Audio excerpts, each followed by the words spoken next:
Assalamualaikum warahmatullahi wabarakatuh. Dengan saya Mang Iko. Di kesempatan kali ini, saya akan melanjutkan cerita yang sebelumnya. Seperti apa dan bagaimana kelanjutannya? Tak usah berlama-lama, berikut ceritanya. Segera aku menginjak gas dengan alamat yang sebelumnya sudah ditulis oleh Bimina. Sampai di pos security, ternyata ada Pak Anton yang berjaga. Segera aku turun bersalaman dengan sopan pada Pak Anton dan bertanya alamat jalan yang akan aku tuju.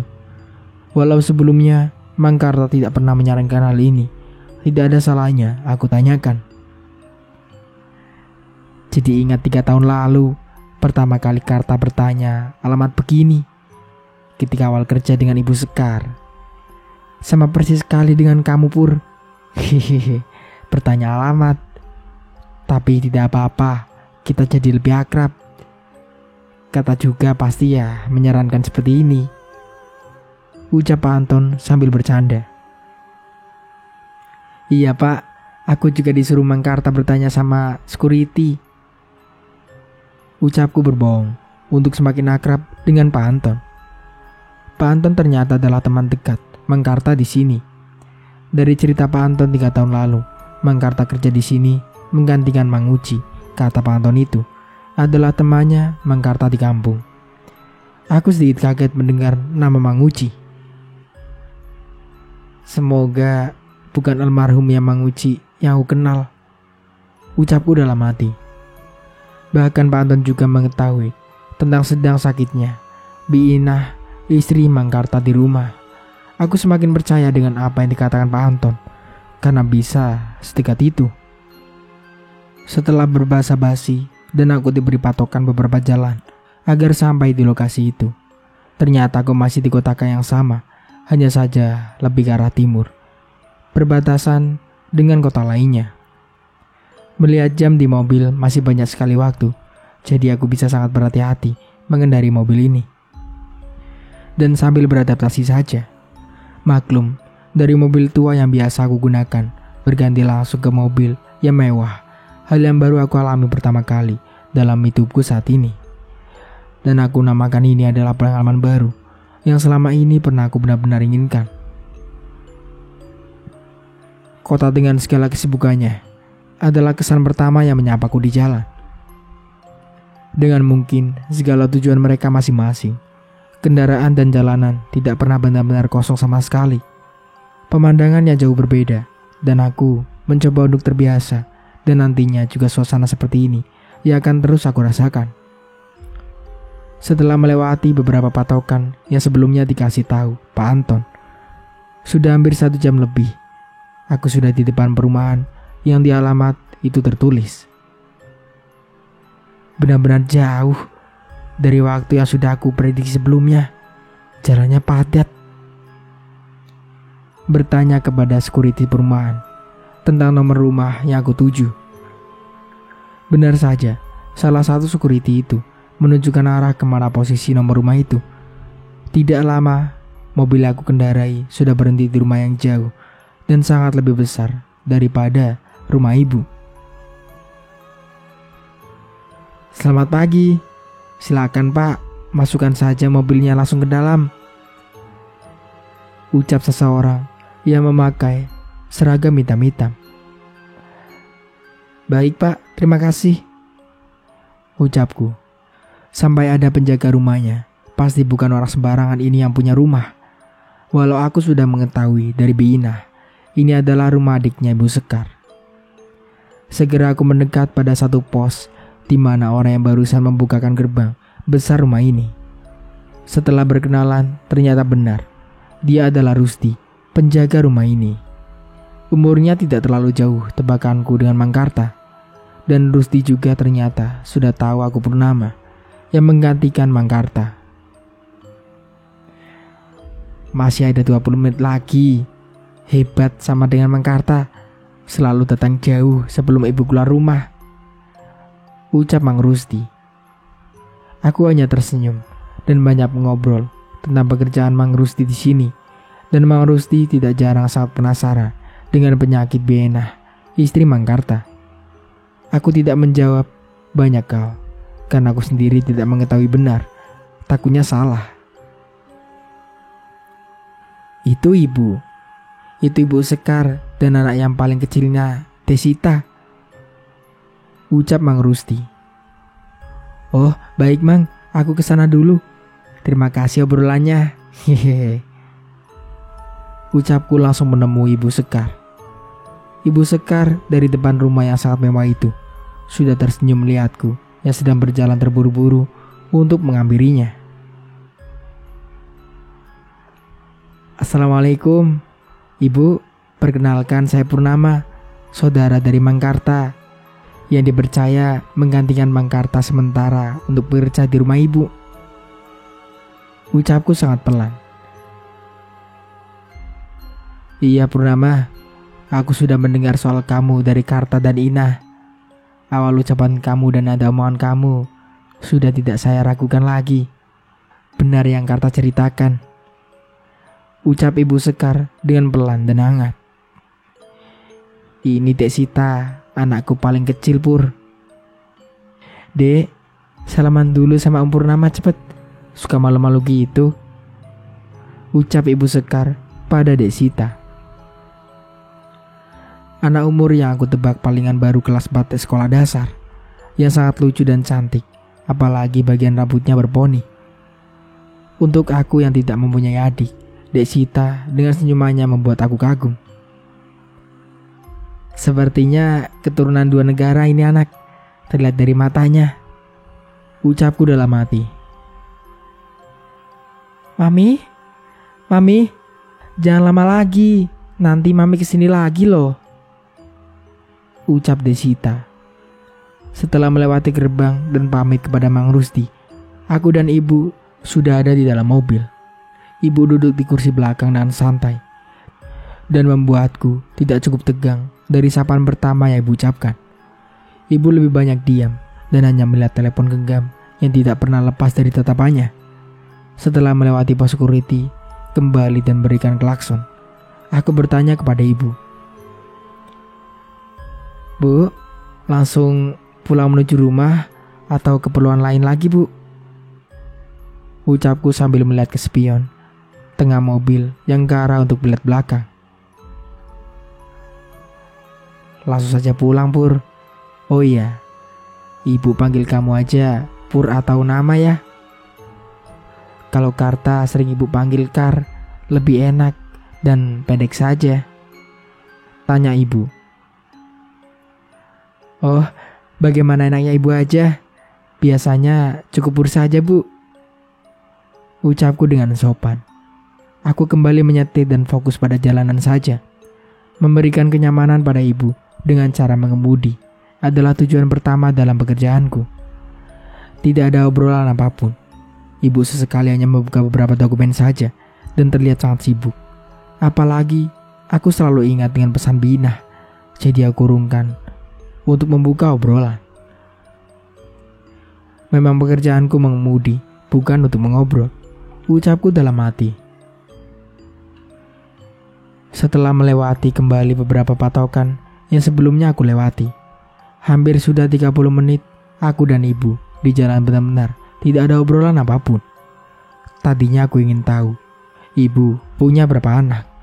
Kenapa Dek Sita tidak ikut? Pekerjaan ibu dan bapak apa? Dan masih banyak lagi. Tapi itu kebiasaan aku di kampung, harus akrab dan berteman dengan siapa saja. Di sini tidak bisa hal itu dilakukan, jauh berbeda sama sekali. Bagaimana semalam dan hari pertama kamu kerja Pur? Baik-baik saja bukan tentang rumah ibu? Tanya Bu Sekar. Lumayan membuat aku kaget.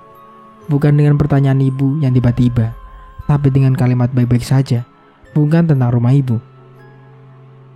Oh, baik Bu, alhamdulillah. Rumah yang sangat nyaman, apalagi Bina mengajarkan banyak hal tentang apa saja yang harus aku kerjakan di rumah, jawabku. Mencoba saman mungkin untuk menutupi segala keanehan tentang rumah yang barusan malam saja aku alami. Syukurlah, walau ibu tahu kamu tidak bisa bersembunyi dalam rasa takutmu itu Pur, ucap Bu Sekar. Maksudnya Bu? Tanyaku perlahan. Tidak apa-apa, sudah fokus menyetir saja. Aku bukan orang biasa banyak omong. Bahkan banyak orang beranggapan aku dingin. Jawab Ibu Sekar. Oh, baik Bu. Ucapku kemudian kembali fokus menyetir. Pertanyaan Ibu cukup membuat aku kaget sekali. Apa Ibu bisa mengetahui apa yang sebelumnya aku alami? Cukup dan sangat terkejut sekali. Tidak lama aku sudah kembali memasuki perumahan dan sampai di rumah jauh lebih lama daripada perjalanan berangkat. Segera aku membukakan pintu mobil untuk Ibu. Saya nyaman dengan cara menyetir kamu, Pur. Begitu saja, tidak usah buru-buru, kecuali saya yang minta. Jawab Ibu. Kemudian masuk lewat garasi dan bareng dengan Bu Inah membawakan tas dan berkas-berkas Ibu. Kenapa Ibu tidak masuk lewat pintu depan? Ucapku yang masih heran. Segera aku turun dari mobil. Syukurlah kalau Ibu merasa nyaman dengan cara menyetirku. Tapi aku sedikit setuju dengan apa yang dikatakan Bu Inah soal sikap Ibu yang dingin itu. Setelah menyambut Ibu hari ini, aku hanya menghabiskan waktu dengan sekali membantu Bu Inah menyiapkan untuk makan malam nanti buat Ibu dan Nek Raras. Membantu apa yang aku bisa. Ketika sore, Bu Inah menyuruhku mengambil stok bahan-bahan dapur di salah satu toko sembako langganan Ibu yang tidak jauh dari perumahan. Setelah dijelaskan dan membawa uang untuk membayarnya, aku segera kembali menggunakan mobil menuju toko tersebut. Hari semakin sore. Jalanan sore di Kota K benar-benar macet sekali. Para pegawai industri lalu lalang karena wajar, mungkin jam pulang kerja. Sampai di toko yang dituju, segera aku memasukkan semua belanja dapur ke belakang mobil karena memang sudah dipisahkan. Membayarnya, kemudian kembali menuju rumah. Benar saja, saat azan maghrib berkumandang, aku masih di jalan. Tidak lama aku sudah sampai di rumah dan memasukkan mobil ke dalam garasi. Ketika menurunkan satu persatu belanjaan, entah kenapa, aku merasa kursi yang pagi tadi aku sentuh seperti menarik sekali perhatianku. Kenapa jadi tidak enak lagi kini perasaanku? Aku lanjutkan kembali menurunkan belanjaan. Benar-benar seperti ada yang memperhatikan aku dari arah sudut garasi itu. Aku masih fokus menurunkan, dan setelah selesai, aku memindahkan belanjaan seperti beras. Shh. Tiba-tiba ada suara yang jelas seperti itu. Lantas aku turunkan kembali beras yang sudah aku angkat dan memperhatikan ke arah pojok garasi yang dimana ada kursi tua itu berada. Tiba-tiba lampu garasi yang lupa aku nyalakan menyala begitu saja. Malah melamun. Ayo setelah itu sholat dan makan, Pur.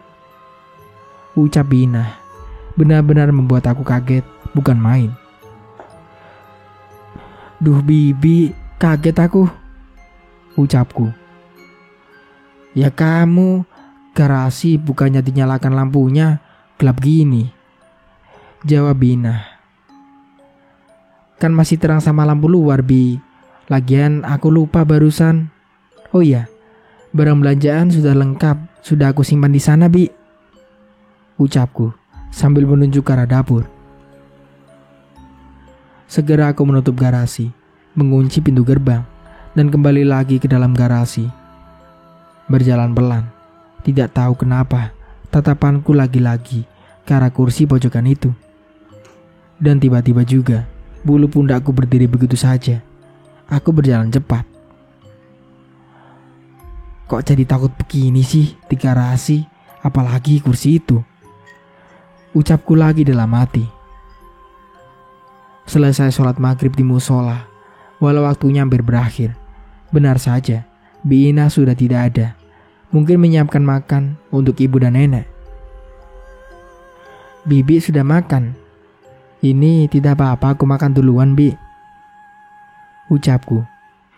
ketika Bina keluar dari arah pintu yang menuju rumah. "Sudah Pur, sok abisin saja. Itu ayamnya sengaja. Kasihan, pasti lelah hari ini," ucap Bina, yang kemudian masuk kembali ke dalam rumah sambil membawa buah-buahan. Selesai makan, aku hanya berjongkok sambil memperhatikan bunga-bunga yang pagi tadi sudah aku siram. Cukup lama, hanya untuk menunggu jam 8 menyelesaikan tugasku hari ini.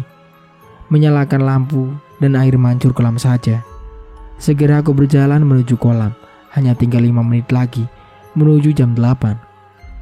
Sampai di kolam, ternyata lampu sudah menyala dan air mancur sudah hidup. Oh, ternyata dinyalakan oleh ibu. Pasti keluar lewat pintu sana.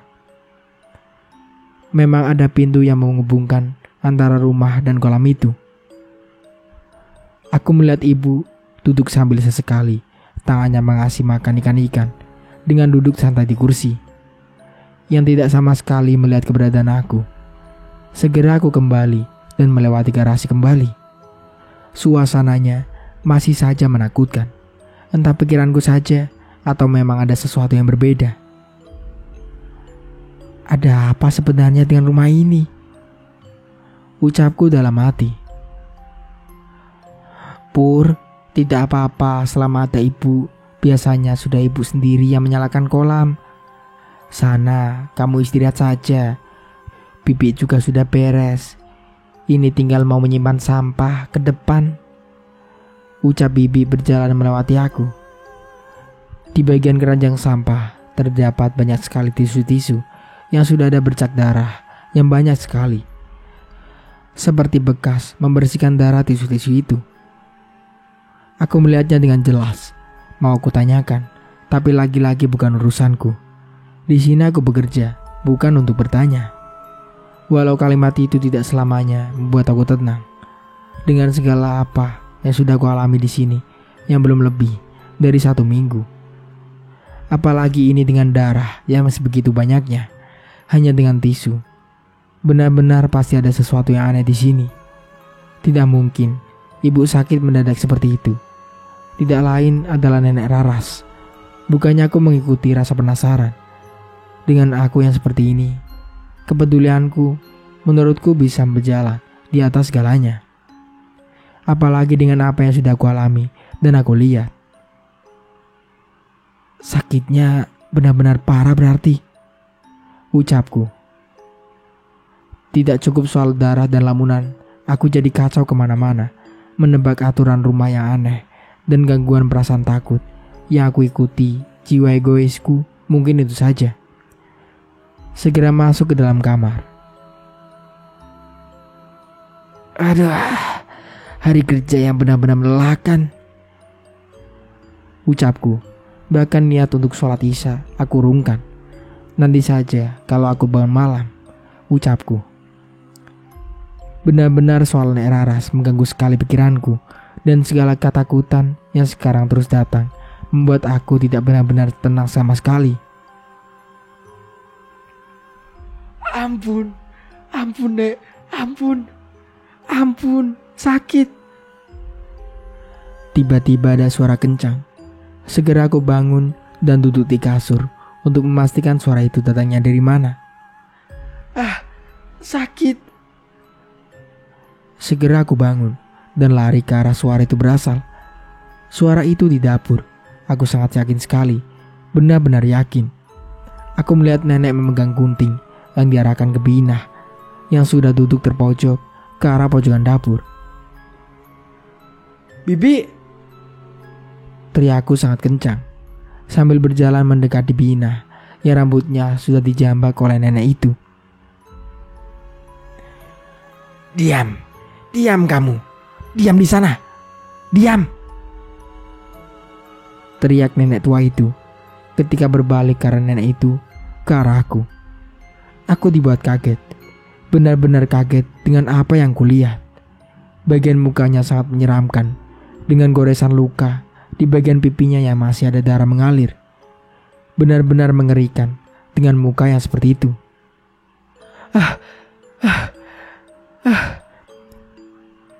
ucapku. Astagfirullah. Aku bangun dengan keringat yang mengucur deras di badanku. Siapa nenek barusan yang ada di dalam mimpiku? Kenapa mengarahkan gunting ke arah Biinah seperti mau menghabisi bagian muka Biinah, dan nenek itu sudah berambut putih. Bahkan badannya sudah sangat tua. Segera aku bangun dan meminum air yang sebelumnya sudah aku bawa. Aku melihat jam, sudah hampir jam 2 dini hari. Keluar kamar dan melihat langsung ke arah Biinah masih tertidur. Bahkan kelihatan sangat lelap. Walau aku masih saja belum tenang, apalagi ketika melihat ke arah dapur, sama sekali dan bahkan persis dengan mimpi aku barusan. Setelah mengambil wudhu, aku sedikit tenang dan langsung masuk ke dalam musola sebelah kamarku. Setelah tiap rakaat dalam sholat aku lakukan, pada tahiyat terakhir, aku mendengar suara langkah kaki yang sangat jelas. 3 bahkan lebih, seperti mondar-mandir di belakang aku atau di depan bagian musola. Membuat aku tidak konsen sama sekali. Ketika 2 kali salam terakhir dalam sholat, tiba-tiba ada suara. Shh. Dekat sekali pada telingaku. Dekat sekali. Saking kagetnya, kepalaku refleks bergerak begitu saja. Segera aku melihat ke belakang. Tidak ada siapa-siapa sama sekali. Aku hanya menghela nafas sangat dalam. Ya Allah, apalagi ini? Aku berdoa untuk keselamatan diriku ini yang baru saja mengalami hal-hal yang sebelumnya sama sekali belum pernah aku alami. Segera aku kembali ke kamar dan melanjutkan tidurku. Walau tidak mudah, aku paksakan. Setidaknya, mungkin dengan tidur, kenyataan akan berdamai dalam mimpiku, tidak seperti mimpi sebelumnya. Apa itu pertanda kejadian dalam mimpi itu? Ucapku tiba-tiba sambil menatap kosong atap kamar ini. Pagi datang sebagaimana mestinya, padahal aku sangat dan masih saja butuh istirahat. Herannya, sangat lelah sekali, padahal pekerjaanku sebelumnya jauh lebih melelahkan daripada di sini. Selesai sholat subuh yang kepagian, aku menyiram bunga-bunga dan Biinah seperti biasanya, sibuk menyiapkan apapun yang perlu disiapkan. Selesai menyiram, aku makan bersama Biinah. Pur, boleh Bibi bertanya? Bibi tidak akan marah kalau kamu jujur, ucap Biinah ketika makan sudah selesai dan masih duduk di meja makan dapur. Boleh Bi, apa itu? Jawabku dengan tenang. Malam pertama kamu di sini, Bibi terbangun seperti biasa sebelum waktu subuh. Ada yang beda dengan posisi pintu itu, ucap Biinah sambil menunjuk ke arah pintu. Aneh bagaimana Bi? Ucapku yang sudah tidak enak karena baru semalam mengalami hal-hal yang jauh dari nalarku. Pintu itu memang tidak bisa ditutup rapat. Pintu itu memang seperti itu. Tapi Bibi selalu tutup di mana sampai pintu itu sampai mentok. Tapi ketika Bibi bangun, Bibi kaget melihat pintu yang sudah berbeda. Kamu masuk ke dalam rumah? Tanya Biinah. Dek, aku sangat kaget dengan pertanyaan Biinah. Tidak apa-apa, jujur saja, Bibi tidak akan marah. Dan sebelumnya juga Bibi sudah bilang, tidak apa-apa kamu masuk hanya untuk melihat. Tapi tidak mungkin kamu melihat ke dalam rumah di waktu semalam itu, ucap Biinah. Sebentar Bi, sebelum Bibi menyangka ke arah yang tidak, aku bisa jelaskan. Tapi mohon maaf sekali, tidak ada maksud aku untuk apapun Bi. Kejadiannya malam itu, aku biasa membawa air putih kalau tidur. Malam itu aku terbangun Bi dan mengambil minum di sana. Tidak lama, pohon itu bergerak dan aku mendengar suara teriakan kencang. Aku kira itu dari lantai 2. Begitu, Bi. Jawabku sambil menjelaskan dengan perlahan. Bi Inah tiba-tiba diam. Aku merasa tidak ada yang salah dengan apa yang aku bicarakan tadi. Aku sudah membuka pintu itu sedikit. Niatnya mau masuk ke dalam. Tapi aku ingat omongan Bi Inah. Dan aku urungkan niat itu. Aku mengikuti saja atur yang ada di sini, Bi. Ucapku dengan pelan. Bi Inah hanya menganggukkan kepala. Mungkin itu tanda dia percaya atau sebaliknya. Aku dan Bi Inah diam beberapa detik. Aku melihat dari raut muka Bi Inah seperti ada keraguan untuk menyampaikan sesuatu. Dan aku menunggu apa lagi yang akan Bi Inah sampaikan. Ya sudah, lupakan saja. Maaf juga. Bibi bertanya dan menyangka kamu yang tidak Pur. Makasih sudah mau nurut sama Bibi. Ucap Bi Inah kemudian pamit untuk melanjutkan pekerjaannya. Padahal aku menunggu jawaban lain agar semuanya bisa jelas. Tapi mungkin juga hal dengan jawaban itu yang paling pantas untuk Bi Inah sampaikan kepadaku. Anak yang tidak harus tahu apapun yang terjadi. Padahal aku sendiri dihantui rasa ketakutan yang saat aku rasakan begitu tidak biasa. Tapi memaksa orang untuk percaya bukan hal yang baik. Bukankah kepercayaan terbaik lahirnya dari nurani yang tulus? Segera aku membersihkan mobil bekas kemarin. Apalagi Bi Inah bilang kalau ibu akan istirahat lama di rumah sampai 1 minggu. Yang otomatis pekerjaan aku hanya ini aja. Semoga saja Bi Inah percaya dengan apa yang sudah aku jelaskan. Dan bodohnya aku, kenapa tidak menutup pintu seperti semula, sehingga Bi Inah tidak curiga. Ucapku sambil mengelak bagian mobil. Andai saja ketakutan itu bisa diatasi dengan tenang, mungkin tidak akan terjadi seperti ini. Tapi sudahlah, mungkin harus seperti ini jadinya. Lagian aku benar dan jujur, seperti apa yang keluargaku bilang. Kejujuran. Hari ini berjalan dengan banyak membantu Bi Inah saja. Membantu apa saja yang bisa sekiranya aku kerjakan. Dari siang sampai sore, aku lebih sibuk merawat 2 mobil lainnya, sambil belajar sendiri soal mesin-mesin mobil. Malam ini juga berakhir dengan cepat. Tidak ada lagi gangguan dan rasa takut yang hadir. Benar saja, karena ini adalah hari Rabu. Bi Inah bilang ada dokter yang akan datang malam ini. Aku hanya mengangguk, tidak menanyakan hal lainnya kepada dia. Karena itu bukan urusanku juga. Padahal rasa ingin tahu masih ada dalam pikiranku saat ini. Tentang semuanya. Bahkan hari berganti dengan cepat. Sudah hampir 1 minggu aku berada dan bekerja di rumah ini. Aktivitasku itu aja. Tidak ada yang berubah. Yang membuat aku semakin heran. Sudah tidak melihat ibu sama sekali. Entah apa yang ibu kerjakan. Bahkan tentang bapak apa lagi. Sama sekali aku belum berjumpa dengan beliau. Pur, antarkan ibu malam ini ke rumah saudaranya itu. Mau menjenguk Desita, katanya sakit. Kata ibu kamu juga udah bertemu bukan? Ucap Bu Inah. Malam ini jam berapa, Bi? Ini kan sudah jam 10 malam. Jawabku sambil melihat jam di dinding dapur. Iya, sekarang. Kadang ibu seperti itu, suka dadakan. Barusan ketika ibu ngasih makan, Nek Raras bilang, nanti Bibi aja yang menutup pintu garasi sama gerbang. Ucap Bi Inah. Segera aku menyiapkan mobil. Benar saja, tidak lama ibu keluar dari pintu garasi dan untungnya semua sudah siap. Ayo Pur, jalan saja sekarang langsung. Ucap ibu sambil memasuki mobil. Baik Bu, jawabku. Segera mobil yang aku kendarai keluar rumah dan menuju rumah saudara ibu.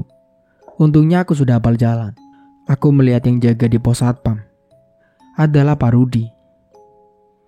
Mungkin Pak Anton sedang libur, ucapku dalam hati. Karena jalanan malam sudah sangat kosong, tidak sepadat pagi atau sore hari. Saya cukupkan dulu ceritanya. Saya Mang Iko pamit undur diri. Kurang lebihnya mohon maaf. Wassalamualaikum warahmatullahi wabarakatuh.